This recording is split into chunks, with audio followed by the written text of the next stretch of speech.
Hujambo na karibu. Leo tunajifunza kuhusu hadithi za migani.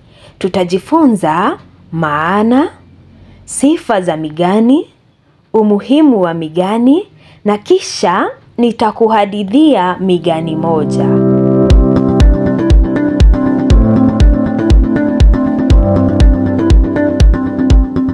Maana.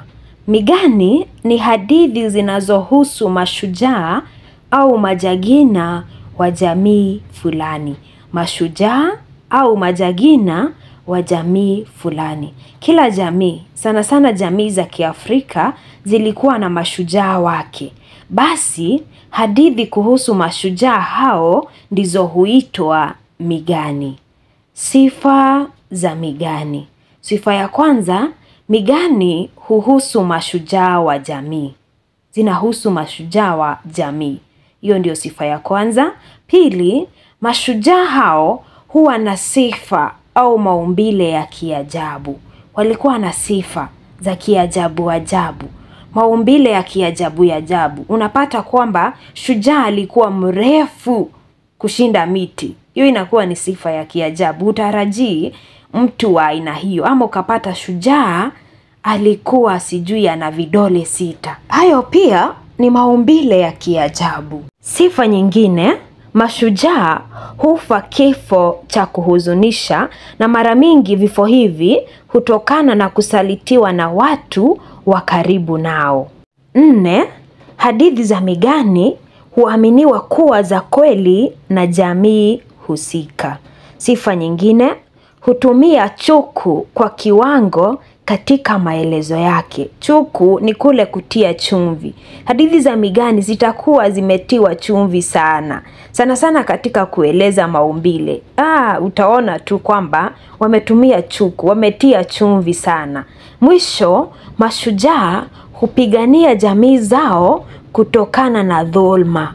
Hao mashujaa katika migani wanakuwa wanasaidia jamii zao, wanapigania jamii zao kutokana na dhulma. Umuhimu wa migani.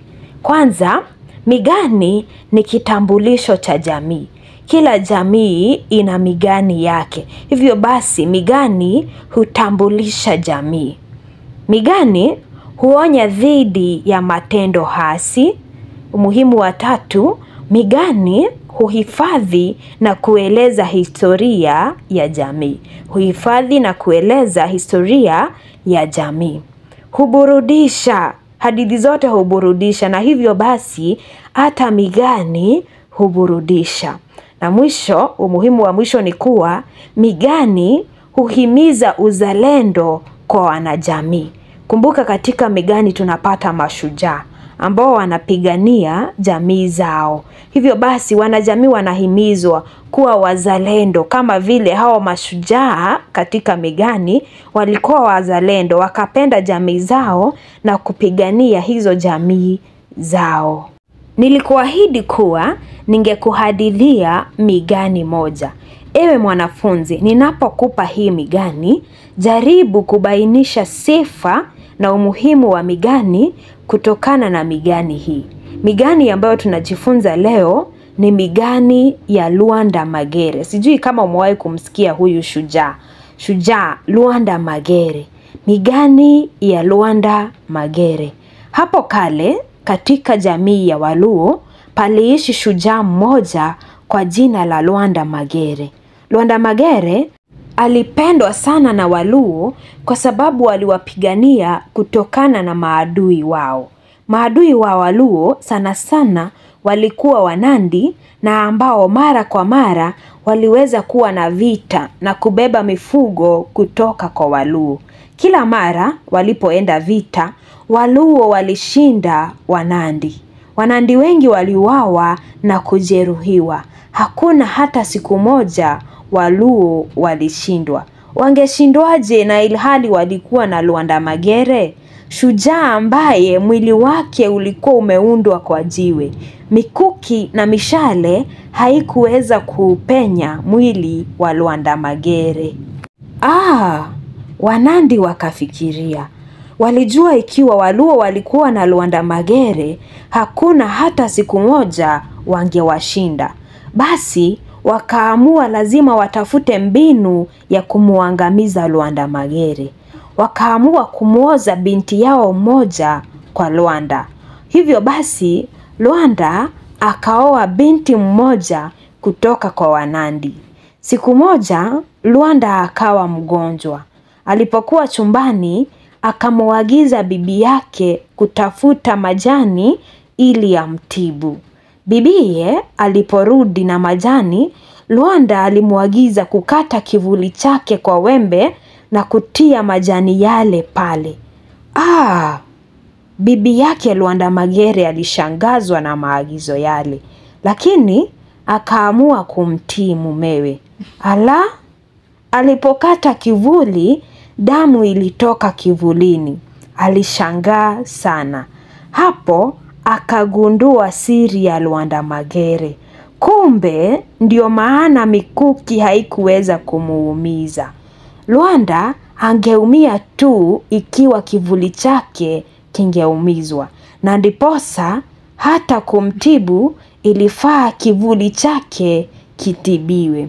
Usiku huo yule binti wa Wanandi hakulala huko. Alifunga safari kuelekea kwao. Aliwafahamisha Wanandi kwa furaha siri ile ya Lwanda Magere.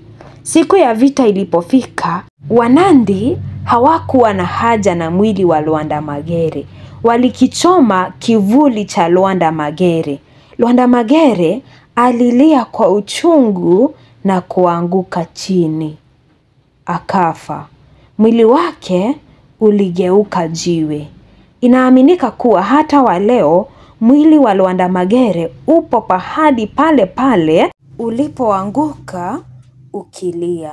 Watu wengi husafiri kwenda kuona Lwanda Magere kwa jiwe maarufu The Crying Stone huko upande wa magharibi wa Kenya.